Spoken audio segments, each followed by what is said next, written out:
9월 25일 수요일 라이트 앤 딜라이트 말씀 묵상의 시간입니다.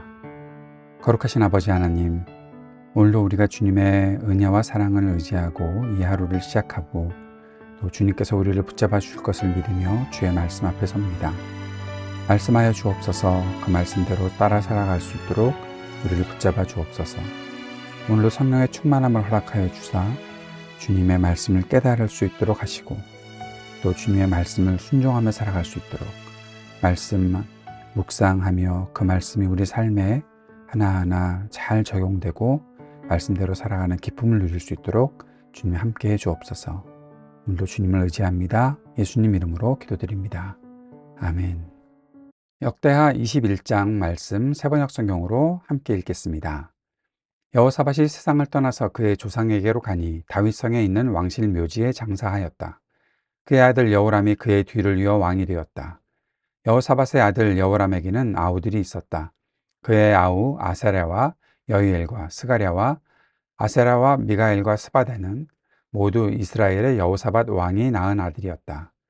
여호람의 아버지 여호사밧은 여호람의 아우들에게는 은, 금과 보물과 요새화된 유다의 성읍들을 후하게 선물로 주었고 여호람은 맏아들이었으므로 왕의 자리를 내주었다. 그러나 여호람은 아버지의 뒤를 이어 왕위에 올라 세력을 굳히자 자기 아우들을 모두 죽이고 이스라엘 지도자들 얼마도 함께 칼로 쳐 죽였다.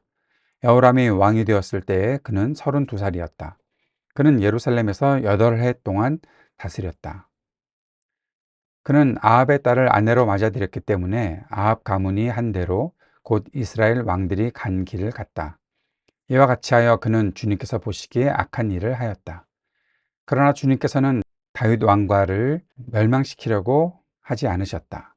일찍이 주님께서 그의 종 다윗과 언약을 맺으시고 다윗과 그 자손에게서 왕조의 등불이 영원히 꺼지지 않게 하시겠다고 약속하셨기 때문이다.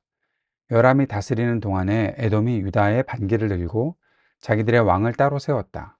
여호람은 지휘관들을 이끌고 병거대를 모두 출동시켰다가 병거대 지휘관들과 함께 에돔 군대에게 포위를 당하고 말았다. 그러나 밤에 에돔 군대의 포위망을 뚫고 빠져나왔다.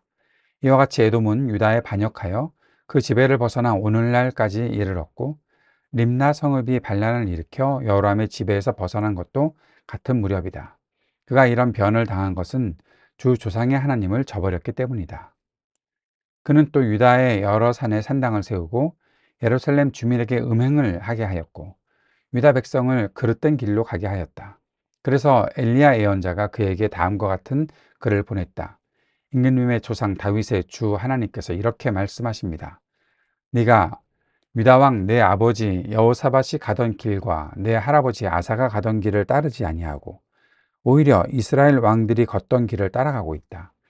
유다와 예루살렘 주민으로 음행을 하게 하기를 마치 아합 왕가가 하듯 하였다. 또 너는 내 아버지 집에서 난 자식들 곧 너보다 착한 아우들을 죽였다. 이제 나 주가 내 백성과 내 자식들과 내 아내들과 내 모든 재산에 큰 재앙을 내리겠다. 또 너는 창자에 중병이 들고 그 병이 날로 더 악화되어 마침내 창자가 빠져나올 것이다. 주님께서는 또 블레셋 사람과 에티오피아에 인접하여 사는 아라비아 사람들의 마음을 부추겨 여호람을 치게 하셨다.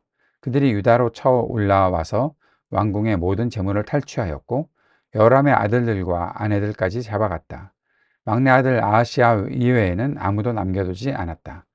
이런 일이 있은 뒤에 주님께서 여호람에게 벌을 내리셔서 그의 창자에 불치의 병이 들게 하셨다. 그는 오랫동안 이 불치의 병으로 꼬박 2해를 앓다가 창자가 몸 밖으로 빠져나와서 심한 통증에 시달리다가 죽고 말았다.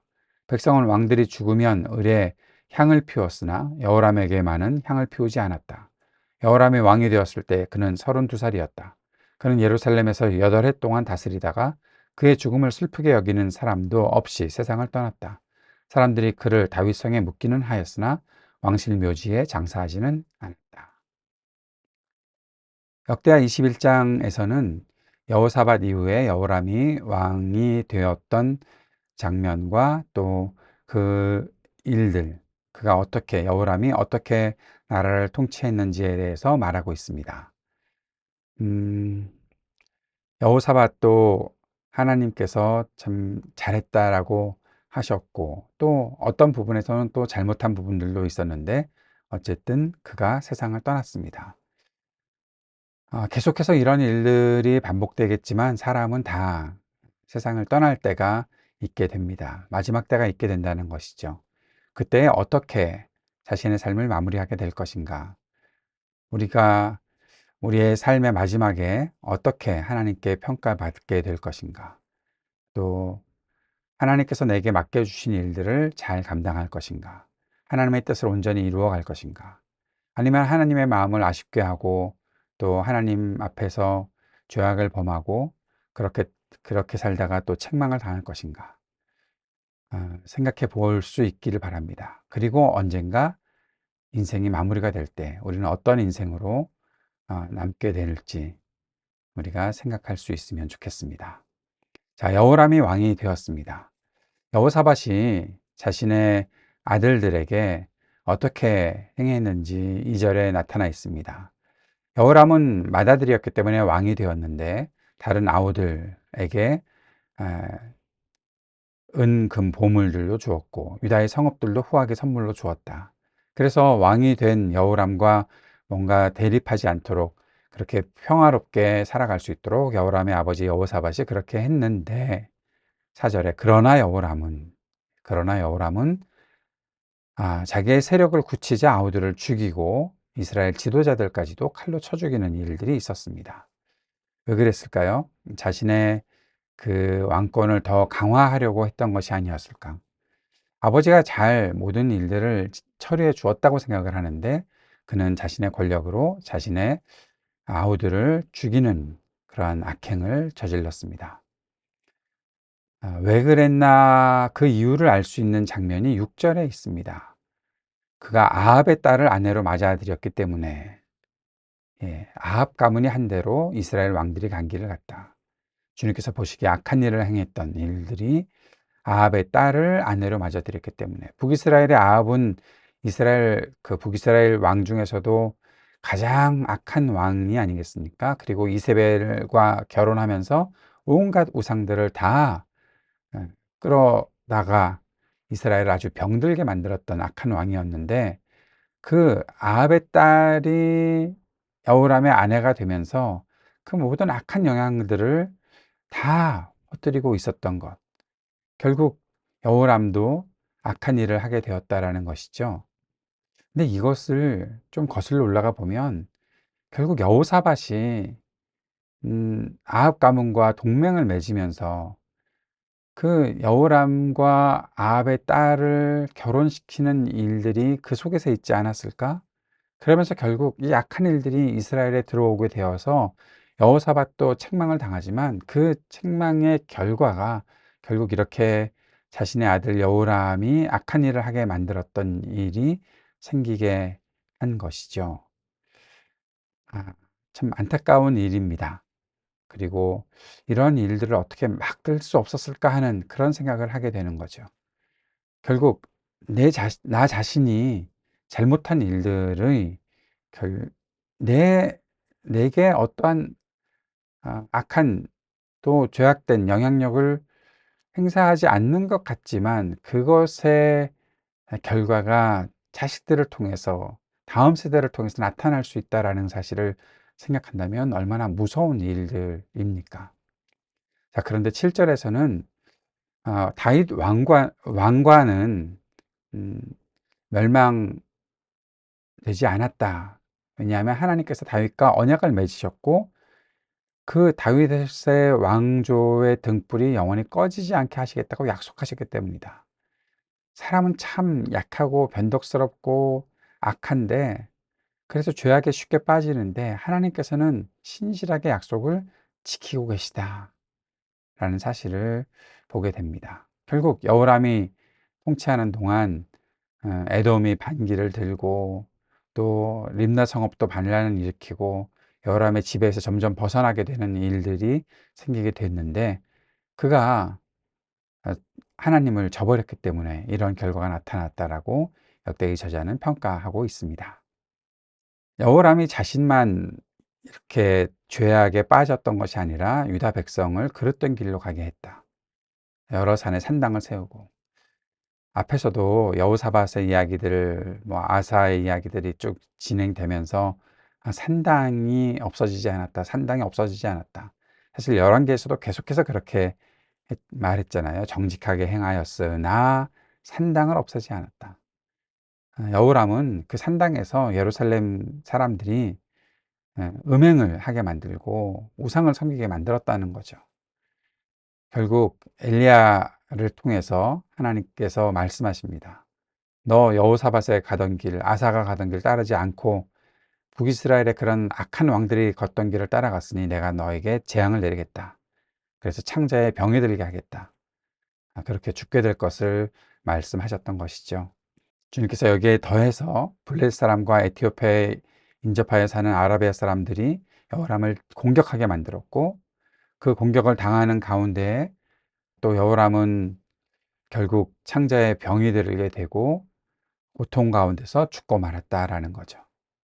여호람이 죽고 난 다음에 어떤 일이 생겼습니까? 왕이 죽었으면 장례가 잘 치러져야 되는데 그렇게 장례를, 절차들을 밟지 않고 그냥 죽게 되었다는 거죠. 왕들에게 하는 일 하지 않고 그의 죽음을 슬프게 여기는 사람도 없었다. 다윗성의 장례는 했는데 왕실 묘지에 장사하진 않았다. 왜냐하면 악한 왕이었기 때문에. 결국 하나님께로부터 버림받는 것뿐만 아니라 백성들에게도 버림받았던 일이 여호람에게 있었다라는 것입니다. 오늘 본문 말씀을 좀 더 묵상하며 우리 정리해 보도록 하겠습니다. 사람은 누구나 마지막을 맞이합니다. 여호람도 죽었고 그 아버지 여호사밧도 죽었고, 그런데 이 죽음 때문에 모든 것이 헛된 것이 아닌 삶을 우리가 살 수 있게 되기를 바랍니다. 죽고 나서 정말 허무하게 이렇게 끝났구나가 아니라 그가 죽었지만 의미 있는 삶을 살았다라고 평가받을 수 있는 저와 여러분이 되었으면 좋겠습니다. 예. 우리의 마지막에 하나님은 어떠한 평가를 우리에게 하실까요? 자, 또 한 가지, 지금의 잘못된 선택 때문에 미래가 또 다음 세대가 영향을 받을 수 있다는 사실을 꼭 기억합시다.